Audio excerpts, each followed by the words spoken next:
As dahilan para magtaka si Lola. Napalanok ako bagong umiti ng pilit. Uuwi na ho ako. I reasoned out because of my sudden reaction. Tumango si Lola bago nito ilapag ang hawak na tela. Hindi mo na ba hihintayin ng apo ko? Mabagal talagang maligo yon. Pagpasensyahan mo na siya. It's okay for me para makapagpahinga rin po siya. Tumango siyang muli. Nagpaalam na nga akong lilisan na matapos noon. Di ko na hinintay pa ang pagbaba ni Winnie dahil baka may maramdaman na akong kakaiba. Nakakainis. Masyado na ba akong mahalay?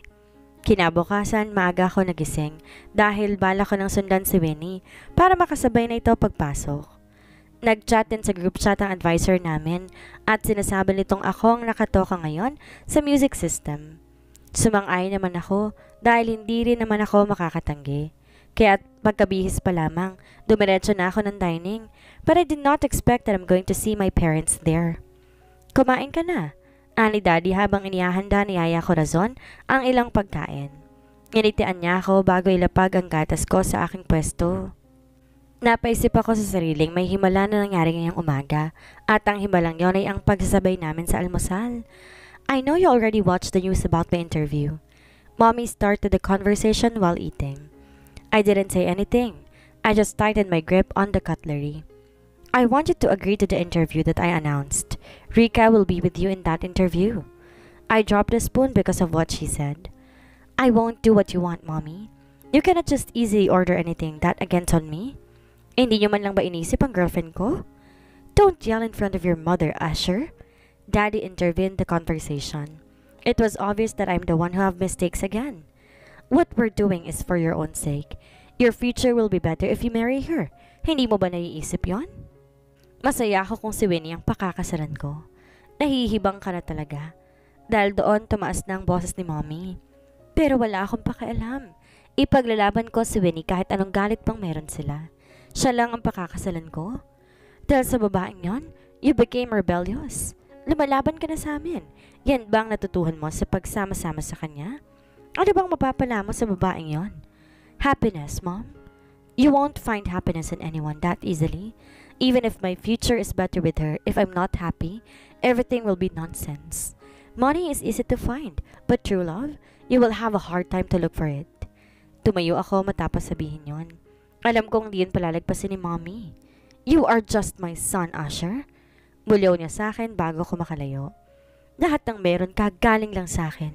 Kung patuloy mo akong susuwayin at hindi mo lalayan ng babaeng yon, everything you will have, it will take it back on me. Just go on, Mom. Ito susi ng kotse ko. Bumalik ako para ilapag ang susi sa lamesa. Di na rin ako nagtagal dahil lumisan na ako sa bahay na yon. Masama ang loob ko paglabas. Tinataha ko labas ng village habang dinadayal ang numero ni Gio. Ilang beses nagring yun na sagutin niya ang tawag ko. Umagang umaga, bad trip ang sasalubong sa akin. Wala bang good news? I need the car, now. Yun agad ang bungad ko kay Gio. Di na nagpaligoy-ligoy pa dahil kailangan ko nang umalis dito. Napahilamos pa ako sa mukha nang maisip na malamang pumasok na si Winnie. Di ko na ito masusundo dahil oras na. You're in trouble, I guess? Yes, I need your car for now. I can't go to school riding a bus. Can you fetch me? Bilisan mo. Baka hindi ko pa makausap si Winnie mamaya. Are you sure you can disobey your parents? Ibang kalaban ng mommy mo. Baka ikapahamak lang ni Winnie yan. Do you think that I cannot protect her? Anong tingin mo sa akin? I am just concerned. Sa totoo lang. Hindi ko alam kung paano yung nararamdaman mo but I just want to say, you need to fix this before our graduation. Wala akong dapat ayusin. Silang dapat umayos at itigil nilang pinaplanong ipakasal ako kay Rika. Anong klaseng magulang ba sila? Palibhasa, isa sila sa mga arranged marriage couples. At yun ang gusto nilang mangyari din sa akin. Mayaman nga sila, kami. But I never experienced the happiness that I find on Winnie. Sa kanya lang ako sasaya. Higit na siya lang kailangan ko kaysa pera. Mas gagandang future kung saan kasama ko. As I said, Gia fetched me using his red car. Nasabi niyang kukunin namin mamaya ang kotse sa bahay nila matapos ng practice. Sumang-ayon ako. Kailangan ko ngayon ng kotse at kondo. Alam ko ibablock ako ni Mommy sa hotel na yon, kaya hindi na ako makakapunta ng kondo ko. Marahas na napabuntong hininga ko. Hindi rin namin dinaanan pa si Winnie dahil oras na. Kahapon din, di ko na siya naabutan sa bahay nila. Sabi ni Lola, maagang pumapasok si Winnie. Nagmadali akong lumabas nang huminto ang kotse ni Gio sa parking lot. Nailing siya sa inasal ko bago ako magpasalamat at nagmamadaling pumasok. Inalala ko si Winnie dahil baka makakasalamuhan na naman ito ang mga babaeng tinutukoy niya kahapon. Nakita ko lang silang inaapi nila ang girlfriend ko. Magbabayad sila. Hindi pa nila natitikman kung paano ko magalit. Sa entrance ng gym, sinalubong ako ng isa sa mga classmates ko. Ang sabi niya, kanina pa raw ako hinahanap ng advisor namin, kaya't madali ako tumungo ng likuran. Halos maraming estudyante at sa tingin ko, ilang minuto lang mag-uumpisa ng practice. Bakit ba late ka? I told you to be here at 7 o'clock. Pasado 7:00 na. Napabuntong hininga ko. Nasiraan ako ng kotse, sir. Pasensya na. Okay. Just fix this sound system. Mag-uumpisa na tayo? Tumango ako. Kada araw may nakatoka sa amin kung sinong gagawa nito. It is just our section volunteer. Kami rin nagbigay donation sa mga gagamitin ngayon. Kahit malaki binayad namin sa graduation, naglabas kami ng separadong pera para magpaganda palalo ng graduation day. Abala ako sa pag-ayos ng sound system nang marinig kong paghugot ng upuan sa likuran ko. Di ko inaasang makitang babaeng pinagtutulakan sa akin ni Mommy. Medyo nag-iba ang ihip ng hangin at mas talo ako nawala sa kondisyon. Maging siya, hindi nito inaasahang narito ako. Nagulat kasi siya na makita ko at natigilan sa pag-usap. Ikaw pala. Maybe she's a volunteer too. Di ako nagbigay sagot. Tinanguan ko lang bilang respeto. Ayoko rin maging bastos sa kanya. Di ko lang mapigilang mainis dahil wala siyang ginagawa para tumigil ang mga magulang niya. Tita talked to me yesterday. She wants me to get a short interview for our engagement. Did you agree? Tumango siya. I can't say no to Tita. She's helping my mother about her business.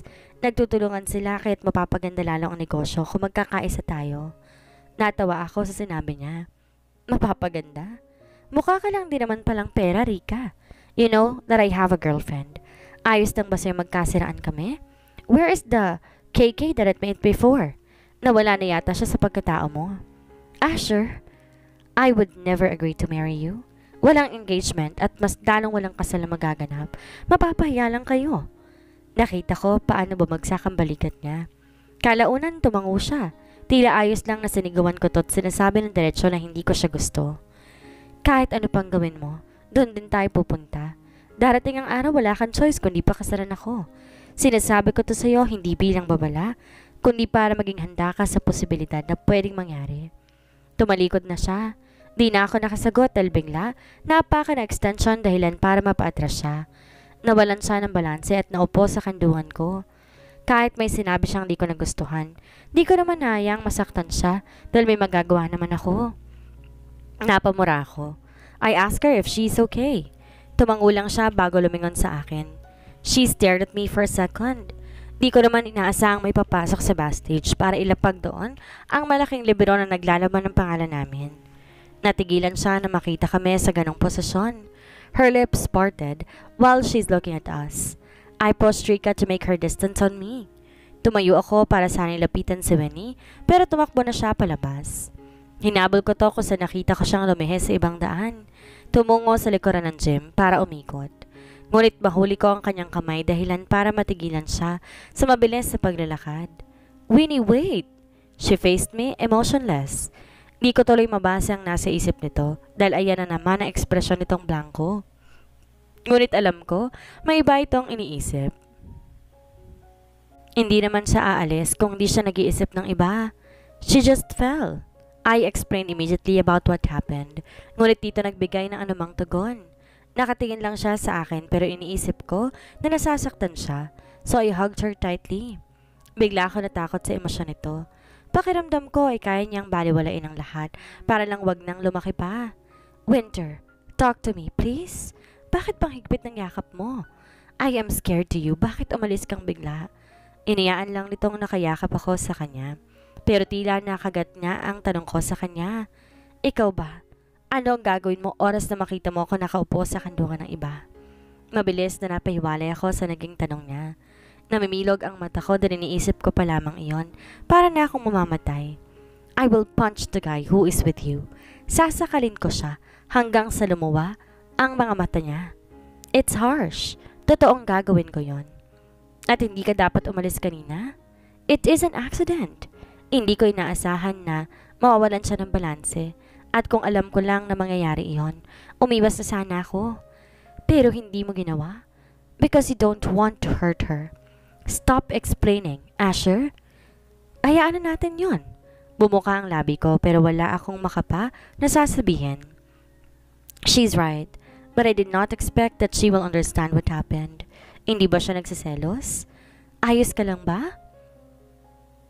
Ayokong pag-isipan mo ako na masama. I didn't like her. Mas gusto kong ikaw pa rin ang nakaupo sa hita ko. Kinilabutan ako sa sinabi niya. Nandidiri ako dahil hindi siya ikaw. Nakita ko naman ang mga nangyari. Hindi ko lang inaasahan na ikaw palang lalaking nakaupo doon kanina. Kung ganon ang tanong ko, bakit ka umalis? Nag-iwas siya ng tingin. Kinagat nito ang labi bago basain iyon gamit ang kanyang dila. Because I can't stand them seeing with you here. She's the woman who knows everything, everyone as your fiancé. Nagseselos ako, nasasaktan ako. Kakaibang dumangkirot sa aking dibdib dahil sa sinabi niyang iyon. Ito ang pinakaayaw ko sa lahat.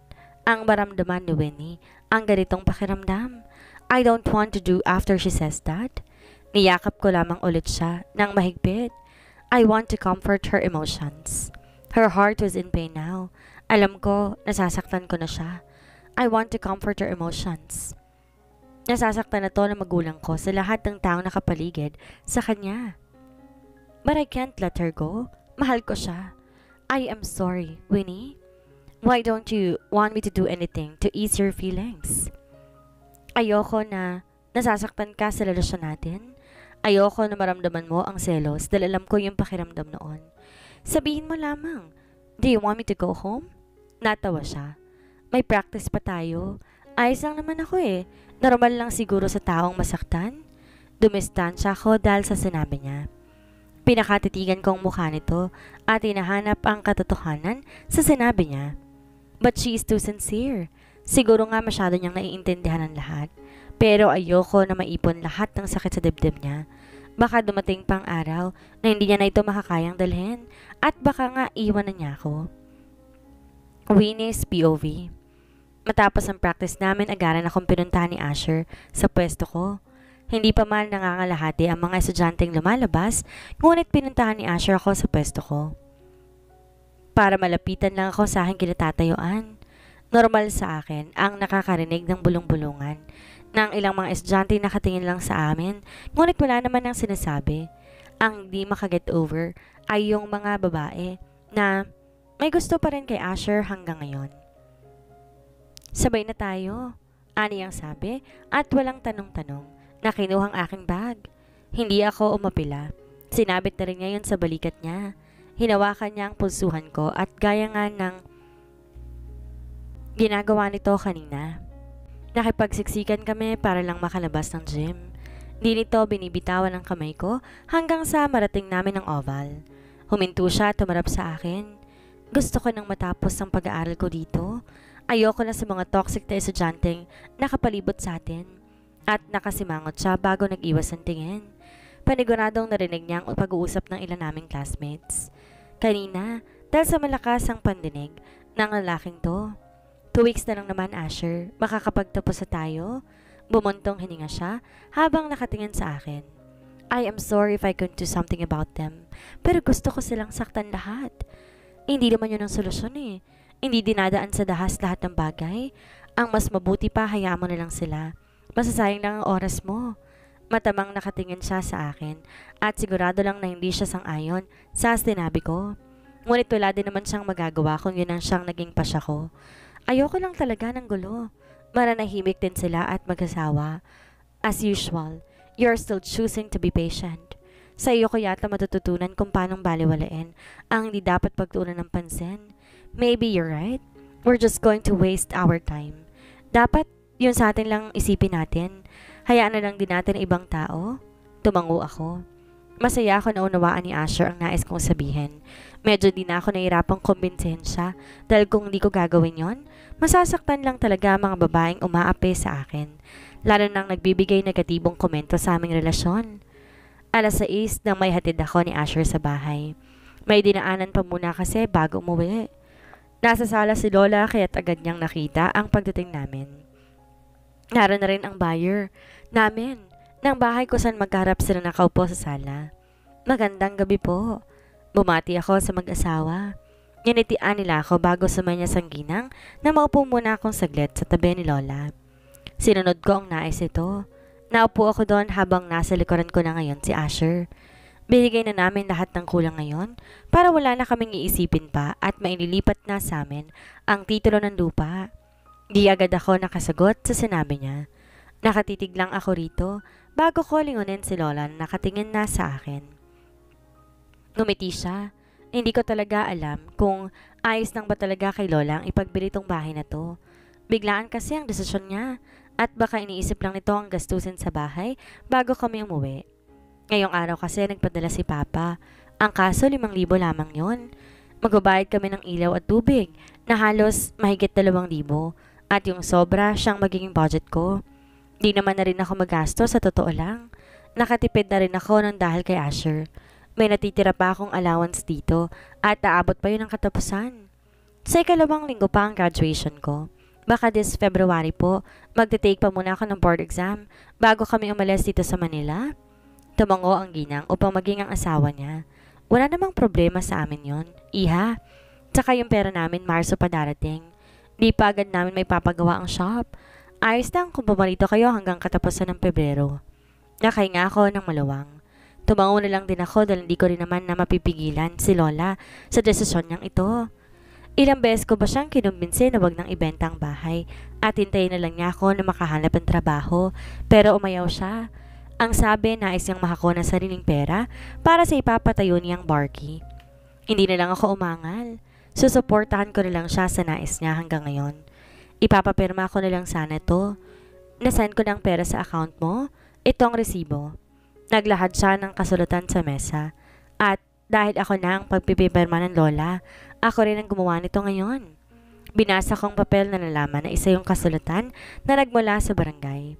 May pipirma pa ito tungkol sa perang tinanggap ko ngayon matapos ng konting pag-uusap. Nalulungkot talaga ako sa katotohanang mawawala itong bahay sa amin. Magigiba na lang lahat ng alaalang ito na dito nabuo noong bata pa lamang ako. Ngunit gano'n na lamang din siguro ang buhay. May mga alaalang mananatili na lang sa nakaraan na minsan ngay hindi na mababalikan. Ang magagawa mo na lamang ay ang sariwain yon sa isip mo. Sasamahan na kita. Nagpresenta si Asher sa pagmamaneho upang i-check ang perang na-send nila sa aking account. Ang kaso lang, 7:00 pasado na. Iniisip ko na baka hanapin niya na si Mrs. Saavedra. Ayokong ako na naman ang maging rason kung bakit mag-aaway sila. Kaya't umiling ako na siyang nagpakunot ng noo na. Wag na, umuwi ka na lang at magpahinga. Alam ko namang pagod ka. Makailang beses pa itong umiling sa sinabi ko. Hayaan na ba kitang lumukad ng ganitong oras? Hindi rin naman ako makapagpapahinga habang iniisip kita kung nakauwi ka na ba. Kaya mas mabuting wag ka na lamang tumanggi pa. Baka kasi hinahanap ka na sa bahay. Maaga pa naman. Kaya ko ng sarili ko. Ang kulit. Masama ng aura niya dahil sa pamimilit ko na umuwi na siya. Kung iniisip mo si Mommy, ako nang bahala sa kanya. And besides, we're still not okay. Ayoko umuwi ng maaga dahil baka magkita na naman kami. Lalo lang kayong mag-aaway, Asyong. Baka di na kayo tuloy magkasundo dahil sa ginagawa mong to. Bumuntong hininga siya. Siya naman ang rason kung bakit nagkakaganito kami. Kung hindi niya kayang tanggapin ang relasyon natin, mas mabuti pang lumayo na lamang ako. Mas gugustuhin ko yon. Ako ngayon ang walang maisasagot dahil sa sinabi niya. Hindi ko na sana nais sumuntong sa ganito, ngunit sumusobra nga naman na si Mrs. Saavedra. Bakit napakahirap para sa kanya na tanggapin ako? Dahil ba anak ako ng ex niya? Dahil ba mahirap lamang kami? Hindi ko na alam kung sang bagay pa na humuhugot ang hinanakit ng nanay ni Asher. Tila ba mas importante sa kanya ang posisyon, pera at karangyaan? Hindi na nito iniisip pang kaligayahan na kahit anong bagay hindi matutumbasan. I just want to help you, Winnie. Masyadong delikado kung lalabas ka pa ng ganito kadilim. Paano kung masakin mong taxi o tricycle ay masamang tao? Paano ka? Tumango ako. Pinaparating na sumuko na ako at nais ko na samahan niya na ako. Sige na, magpapaalam lang ako saglit kay Lola. Malaki ang ngiti na dahil sa naging sagot ko. Tumango siya bago ako tumalikod para puntahan si Lola sa kwarto. Naabutan ko pa tong nasa kama habang tinatabi na sa kahon ang mga lumang gamit niyang pag-display sa side table. Karamihan doon ay mga litrato nila ni Lolo na halatang kumupas na dahil sa panahon. Napabuntong hininga na lamang ako bago tuloy ang pumasok na sa loob. Nagangat siya ng tingin sa akin habang pinupunasan nito ang frame bago ipaloob sa may kalakihang kahon. Pupunta ka na ba ng bayan? Tumango ako na upo sa gilid ng kama habang iniisa-isang tingnan ang mga gamit na iniingatan ni Lola. Sasamahan po ako ni Asher. May gusto po ba kayong ipabili? Wala naman. Mag-iingat kayo. Tumango ako. Nagbaba ng tingin si Lola at nagpatuloy sa kanyang ginagawa. Sa ilang taong lumipas, tumatanda na si Lola at dumarami na ang mga guhit nito sa mukha. Hindi na rin masyado pang maitim ang kanyang buhok.